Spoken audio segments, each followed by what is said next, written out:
और क्यों करी आबकारी नीति अगर इतनी अच्छी थी तो? ये तो कन्फेशन है ना कि हाँ गलती हुई तभी तो विड्रॉ करेगा ना कोई पॉलिसी। अगर आपने पॉलिसी वापस ले ली तो मतलब कुछ खामी थी और तो कंटिन्यू रखना चाहिए था। गलती तो प्रधानमंत्री से भी हुई थी, जो काले कानून वापस लिए थे कृषि तो के। मतलब आप मान रहे हैं गलती थी, वापस लिए थे। चलिए तो ये आप मान रहे हैं, भी हुई थी। चलिए आप ये मान रहे हैं गलती थी, ये अच्छी चीज है ना, ये ईमानदारी अच्छी लगी। इसी को कट्टर ईमानदार कहा जाता है। कम से कम आप मान रहे हैं कि हाँ गलती थी। ये पहली बार है। देखिए रवि श्रीवास्तव जी मान रहे हैं गलती थी मतलब पॉलिसी में। रवि भाई देखिए, माफी तो देश के प्रधानमंत्री ने भी मांगी थी काले कृषि कानूनों पर। तो केजरीवाल जी को माफी मांगनी चाहिए, आप ये कह रहे हैं मतलब गलत पॉलिसी बनाई थी उन्होंने। पर यहाँ पर तो जांच हो रही है, तो जांच होगी, पता लगेगा कि अच्छा वो काले कानून थे तो ये काली नीति थी। रवि श्रीवास्तव आप ये कह रहे हैं हुआ या नहीं? ये पहली बार है भाई, आज मेरे ख्याल से ईमानदारी के लिए ये बहुत बड़ी चीज है। रवि श्रीवास्तव कह रहे हैं कि वो काले कानून थे तो ये काली नीति थी। और नियत किसकी काली थी सर? रवि भाई किसकी नियत काली थी? सिसोदिया जी की, किसकी? अगर पॉलिसी काली थी क्या गलत था पॉलिसी में? पॉलिसी तो बहुत अच्छी थी। अभी आपने बोला काली थी, अभी आपने बोला काली थी।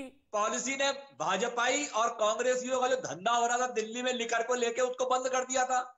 अभी आपने बोला पॉलिसी काली थी, पॉलिसी ये थी, पॉलिसी खराब थी, माफी तो मोदी जी ने भी मांगी थी। अब आप कह रहे हैं पॉलिसी अच्छी थी। सर अच्छी थी खराब थी?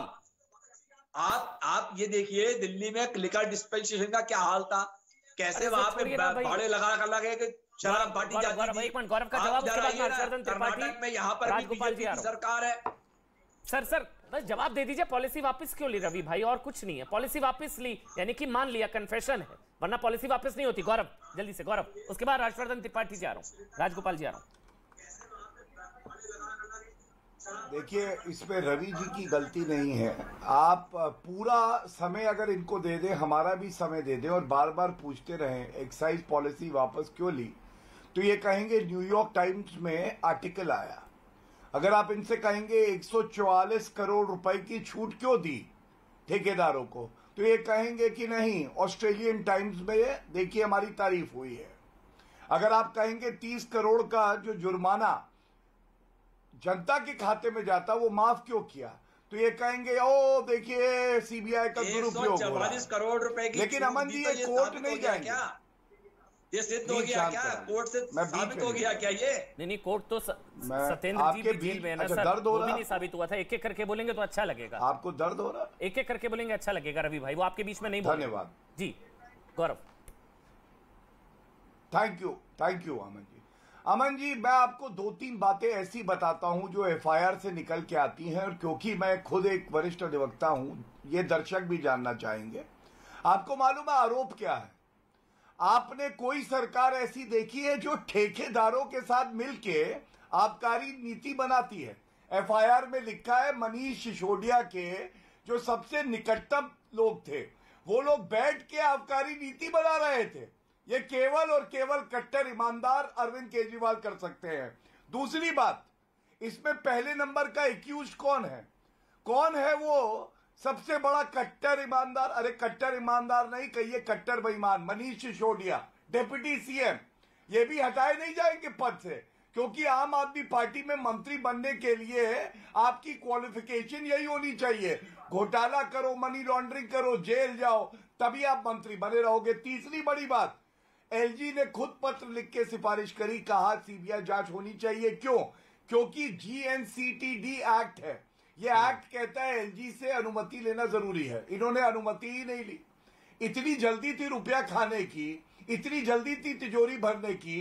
जनता त्रस्त है तो क्या है, अरविंद केजरीवाल मस्त है। अरविंद केजरीवाल कह रहा है भैया मुझे रुपया जल्दी दे दो, कोविड है तो मैं क्या करूं, ऑक्सीजन दवाई नहीं है तो मैं क्या करूं। सिसोदिया की बात हो रही है ना सर, मतलब है गौरव भाई, सिसोदिया की बात हो रही है ना, मनीष सिसोदिया की। केजरीवाल कहां से आ गए?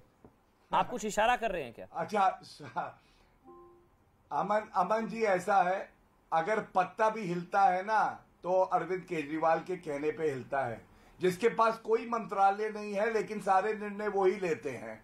और अब आप बताइए मनीष सिसोदिया इतना बड़ा घोटाला करेंगे, क्या रकम अरविंद केजरीवाल तक नहीं जाएगी? ये भी एक जांच का विषय है। सीबीआई जांच कर लेगी, दूध का दूध और पानी का पानी हो जाएगा।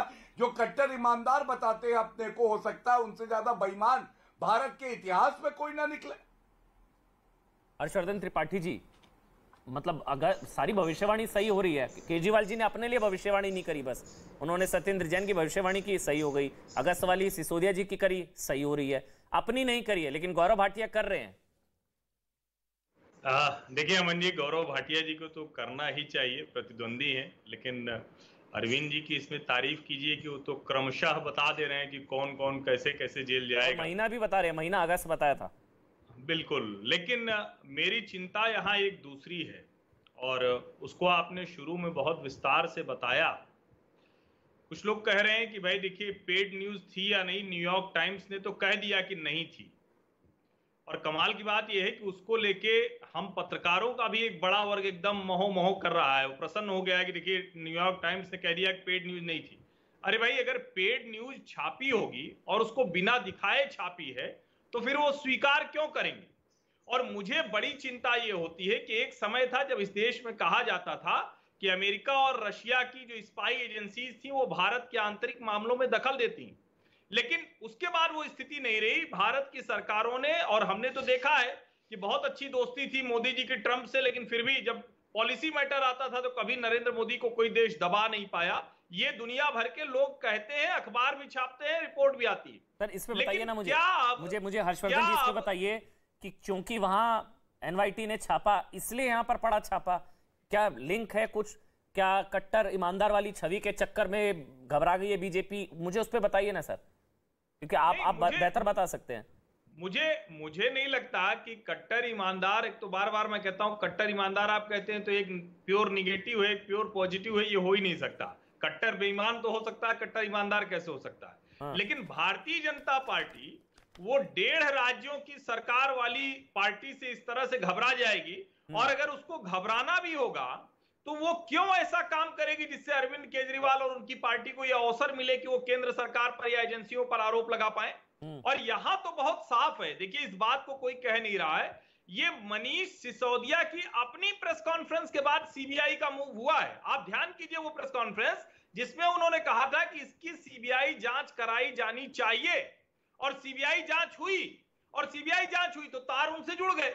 अब क्या वो फिर से प्रेस कॉन्फ्रेंस करेंगे और कहेंगे कि नहीं नहीं अब तार हमसे जुड़ गए हैं, तो इसको मोड़िए किसी तरह बैजल जी की तरफ? ये तो नहीं हो पाएगा ना। सीबीआई ने जांच शुरू कर दी है, अब तो एफआईआर भी दर्ज हो गई। और प्रवेश वर्मा ने तो ऑफर भी दिया है कि अगर सरकारी गवाह बन जाए, मैं राजगोपालन जी आपसे सवाल ले रहा हूं, ये ऑफर दिया प्रवेश वर्मा ने कि अगर सिसोदिया जी सरकारी गवाह बन जाएं तो सजा कम हो जाएगी और फिर केजरीवाल जी जेल जाएंगे। ये प्रवेश वर्मा ने कहा। ये भी पॉसिबिलिटी है क्या? गौरव जिस तरह इशारा कर रहे हैं कि बिना बॉस के गो हेड के सिसोदिया जी कैसे कर सकते इतना बड़ा स्कैम, सो कॉल्ड स्कैम जो कहा जा रहा है। राजगोपालन जी, अमन जी, इसमें इस फाइल में चीफ मिनिस्टर का दस्तखत है नहीं है, ये पता करना चाहिए। अच्छा, नंबर 1। नंबर 2, जो प्रवेश वर्मा ने बोल रहे वो भी ठीक कह रहे, गौरव भाटिया ने भी ठीक कह रहे। मुझे एक चीज समझाना चाहिए दर्शकों का, ये तो 8 वकील ने वेट किया है ये पॉलिसी का। वेट करने के बाद ये क्यों एक पॉलिटिशियन विथड्रॉ कर दिया? 8 वकील का अपमान है वो। सेकंड थिंग, इसमें जो पंजाब चुनाव का ये पैसा इस्तेमाल हुआ करके जो बातचीत में पता लग रहा है।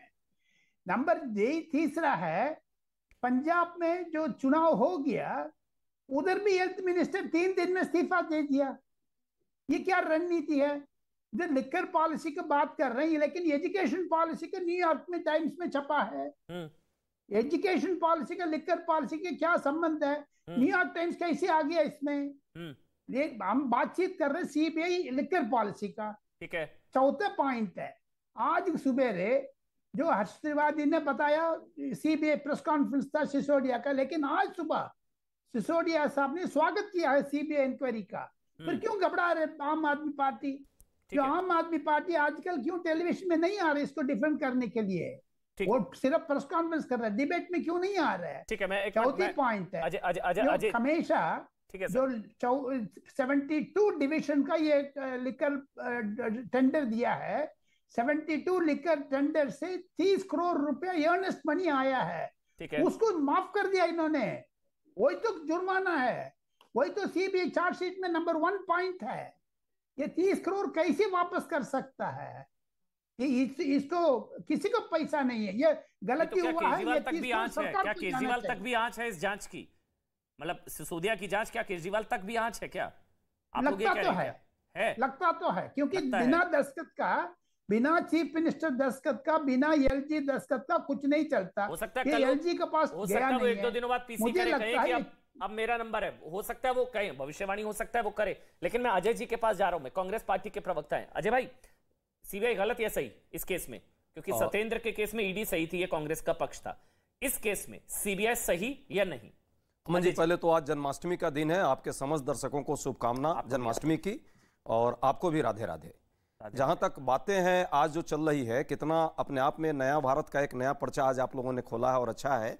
कम से कम शराब नीति पर आज चर्चा करनी पड़ रही है जन्माष्टमी के दिन, ये अपने आप में कितना दुखद है। चूंकि जिस केजरीवाल गांधीवाद के नाम पे आए थे, गांधीवाद का मुखौटा लेकर चल रहे थे, आज शराबवाद पर वो चले गए, और पूरा देश देख रहा है कि कैसे शराब की नीतियों पर आप सीबीआई को सही मान रहे हैं? मैंने उस पर भी आ रहा हूं, उस पर भी बस देखिए सर्टिफिकेट मिल गया एकदम। नहीं अमन जी, नहीं अमन जी 2 मिनट, जिस तरह सत्याग्रह करते हैं एजेंसीज के खिलाफ, अब सीबीआई सही है। रवि भाई सुन रहे हैं क्या कह रहे हैं? अमन जी जरा सीबीआई सही है मतलब? अमन जी सुन लीजिए, अमन जी आप मेरे मुंह में क्यों डालते हैं? अभी आपने बोला ना शराबवाद पर उतर हैं। हाँ, शराबवाद की तो बातें हो रही है, गली गली में दिल्ली में शराब आपने खुलवा दिया।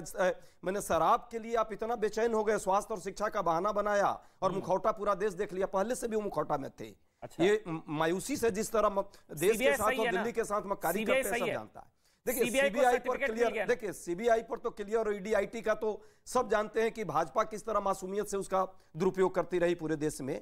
देखिए मूल प्रश्न पर आप आइए, मूल प्रश्न पर आइए कि सीबीआई सही है नहीं है। मूल प्रश्न ये है, सीबीआई सही है नहीं है। मूल प्रश्न ये है, सीबीआई सही है नहीं है। मूल प्रश्न ये है कि सीबीआई को जिस तरह संस्थाओं का दुरुपयोग भाजपा ने कर दिया, मासूम है आज। नहीं, आज जिस तरह संस्थाओं का जी मासूम है, सिसोदिया मासूम है। सुन लीजिए ना सर, बताइए ना, आपका स्टैंड नहीं क्लियर हो रहा है। अरे टाइम 10 सेकंड दीजिए ना हमें। चलिए 10 सेकंड। सीबीआई का जिस तरह से मखौल भाजपा ने खुद सीबीआई बनाम सीबीआई कर दी, जिस तरह से विरोधियों के लिए वो प्रतिशोध का एक टूल बना दी, आज सीबीआई यदि कोई सही काम भी करेगी तो प्रश्न के दायरे में आ जाती है। तो ये सीबीआई काम सही कर रही है, गलत कर रही है? के दायरे में है। अजय जी बस करिए ना, सीबीआई सही है नहीं है? सही है गलत है कोर्ट डिसाइड करेगी। अरे आप तो बड़ा सर्टिफिकेट दे देते हैं, जब ईडी पहुंच जाती है नेशनल हेराल्ड, तब आप कह देते हैं ईडी इडियट है, हमने ईडी गलत है, ईडी इडियट है, सीबीआई तोता है, पता नहीं क्या क्या कहते हैं आप लोग। आज आप कह नहीं रहे। मैं कहता रहा हूं कि सीबीआई बनाम सीबीआई भाजपा ने करके सीबीआई को तो तोता बना दिया। आज उसको जहां मन करता है दुरुपयोग आपके खिलाफ है तो सही है, हमारे खिलाफ है तो गलत है। कितने, अच्छा ये बताइए ना, कितने आम आदमी पार्टी के खिलाफ है तो सही है। एक छोटा सा ब्रेक ले अजय भाई, लेकिन ये दिलचस्प है। आज ये अच्छी चीज है, जब आप चुनाव जीतते हैं तो आप ईवीएम को सर्टिफिकेट दे देते हैं कि ईवीएम सही है। एक घर में भाजपा के घर में गए होते, जरा आप उस पर डिबेट करके दिखाइए पिछले 1 साल में। अरे तो ये बात थोड़ी ना हुई, नहीं मिल रहा वहां घोटाला करूंगा आपके साथ। एक मुझे बात हो तो चलिए मैं आपको एक चुनौती देता हूं। अब मेरी एक चुनौती सुनेंगे आप? हाँ बोलिए। सुनेंगे। पिछले 5 साल में एक बड़ी प्रेस कॉन्फ्रेंस घोटाले को लेकर कांग्रेस की लगातार एक बताइए नाम बताइए। राफेल पर यही सीबीआई को कूक किया। रफाल पे तो माफी मांगी है राहुल गांधी ने, सीबीआई पर कूक किया। रफाल में माफी मांगी है सीबीआई पर, रफाल में राहुल गांधी ने कोर्ट में माफी मांगी है। झूठ फैलाते हैं आप बैठ के स्टूडियो में। रफाल पे कोर्ट को क्या एफिडेविट दिया था, हलफनामा गलत दी थी बीजेपी सरकार ने कि कैग से हो गई है उसकी। चलिए थोड़ा सा ब्रेक ले रहा हूं, लेकिन गूगल कर लीजिए सर। बीएससी क्यों नहीं बैठा? थोड़ा सा ब्रेक, बीएससी बैठा देती रफाल पे तो थोड़ा सा ब्रेक ले, ये झूठ का बाजार।